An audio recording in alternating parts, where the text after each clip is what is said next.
Bonjour à tous et bienvenue sur ma chaîne, la chaîne Letty fait de la moto.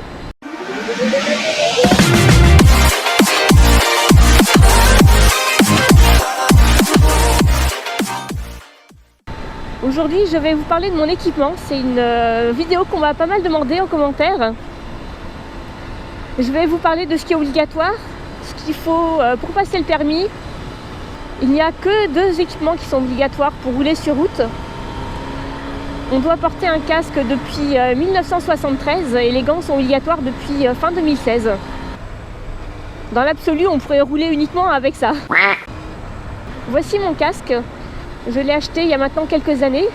Vous pouvez voir que j'ai mis les fameux autocollants réfléchissants qui sont obligatoires. Vous pouvez constater qu'il y a bien l'étiquette avec la norme obligatoire européenne. Ces normes sont les mêmes pour tous les casques qui sont vendus en France ou en Europe, quel que soit le tarif. C'est vrai qu'on peut avoir des différences énormes de tarifs entre un casque ou l'autre. Vous allez payer surtout pour un design, pour une marque bien précise ou pour des équipements en plus comme la visière pour le soleil. Ça c'est vrai que c'est quand même plutôt pas mal. Certains casques sont plus légers que d'autres. On peut avoir une différence de confort également au niveau du bruit, ça justifie des tarifs un peu plus élevés, ça c'est normal. Ah, salut! Quand vous allez acheter votre casque, il faut qu'il soit bien serré, qu'il soit vraiment bien adapté à votre morphologie. Il vaut mieux qu'il soit même un peu trop serré, comme ça les mousses vont se faire à votre tête. Surtout si c'est un roadster comme le mien, là vous allez vraiment prendre le vent en pleine face. Et si le casque est un peu trop grand pour vous, vous allez vous retrouver avec la mentonnière retenue par le nez à la Polo les gaz, on va éviter. Les gants sont également obligatoires, je vous montre les miens. Vous pouvez constater qu'il y a des protections au niveau des paumes, au niveau des phalanges, et ils sont également resserrés au niveau des poignets. Vous devez avoir à l'intérieur l'étiquette CE. Vous avez également le petit logo avec le motard qui est apparu depuis 2016. Normalement, c'est une petite étiquette que vous allez retrouver dans tous les nouveaux gants. Dans les miens, vu que je les ai achetés courant 2016, on peut voir l'étiquette CE avec le numéro de la norme, mais il n'y avait pas encore le petit logo motard. Mais du moment que les gants correspondent à la norme, on est en règle. C'est des gants assez fins, vu que j'ai des toutes petites mains. Ce sont des gants qui sont assez fins, ce sont des gants été. Mais pour l'utilisation que j'en fais, c'est parfait. C'est vrai que quand il fait très très froid, dans la région où je me situe, on a vite fait tomber en dessous de zéro. Les routes sont vite verglacées, surtout dans les cols de montagne. Et je préfère sortir quand le temps est beau. Je vous présente maintenant ma veste de moto. J'ai préféré prendre une veste en textile et non pas en cuir parce que comme ça vous pouvez enlever la doublure. Et il y a également plus de choix au niveau des motifs, les petites broderies, les petits motifs, je les trouve vraiment super mignons.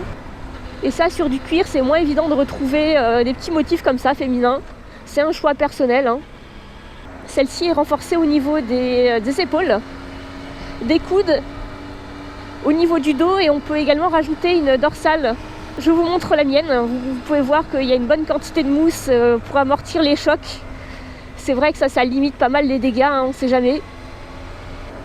Vous pouvez l'ajuster au niveau des poignets et au niveau des hanches.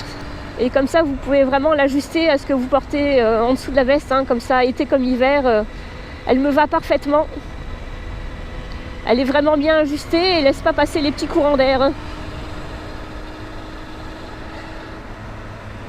Au niveau du pantalon, alors moi pour l'instant je possède un jeans bien épais, mais je vais pas tarder à m'acheter un petit leggings en Kevlar. C'est vrai que la protection est quand même bien plus importante. Le Kevlar est une matière anti-abrasive et comme ça en cas de chute et de glissade, ça va vraiment bien vous protéger. Je vous présente maintenant mes bottes. Alors c'est des bottes spéciales moto que j'avais achetées pour le permis également. Elles sont protégées au niveau de la malléole. Elles ont une coque à l'avant au niveau du sélecteur, ça c'est quand même super important. Ça évite de s'esquinter les orteils. Celles-ci sont étanches également. Comme ça, si jamais vous prenez une petite pluie, vous n'avez pas les pieds mouillés. Elle présente un petit talon. Là, c'est vraiment le côté esthétique qui m'a fait craquer. Ça permet de grappiller quelques petits centimètres. Et comme ça, quand je manœuvre à l'arrêt, je galère un peu moins parce que je suis pas bien grande. Pour se présenter au permis, on est obligé d'avoir la totalité de ces accessoires. Il faut qu'on ait une bonne veste ou un blouson, même si elle n'est pas spécifique moto. Pareil pour le pantalon. Un pantalon épais, c'est quand même préférable, hein. Et il nous faut également des chaussures montantes. Alors en théorie, même des baskets font l'affaire. Après, comme dit, c'est vrai que quitte à acheter du matériel, autant avoir tout de suite du bon matériel, être bien équipé. C'est du matériel qui vous servira de nombreuses années. Et je trouve ça un petit peu hypocrite de faire vérifier son matériel par l'inspecteur. Et au final, derrière, on pourrait très bien rouler en petit haut là. Mais je vous dis pas le carnage en cas de chute.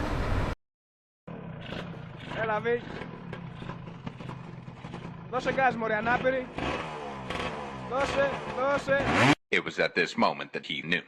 He fucked up.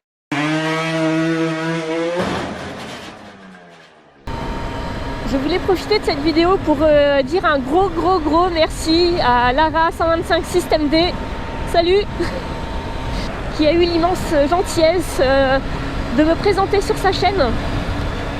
Alors tous ceux qui ne la connaissent pas encore, allez-y, je vous mets en description le lien de sa chaîne. Elle est adorable, toujours en train de rigoler, avec son petit accent du sud-ouest. Lara roule avec un CB 500F. Elle vous fait partager son quotidien, toujours avec bonne humeur. N'hésitez pas à vous abonner à sa chaîne, vraiment.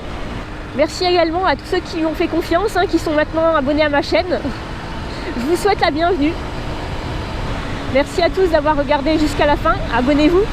Et puis à très bientôt.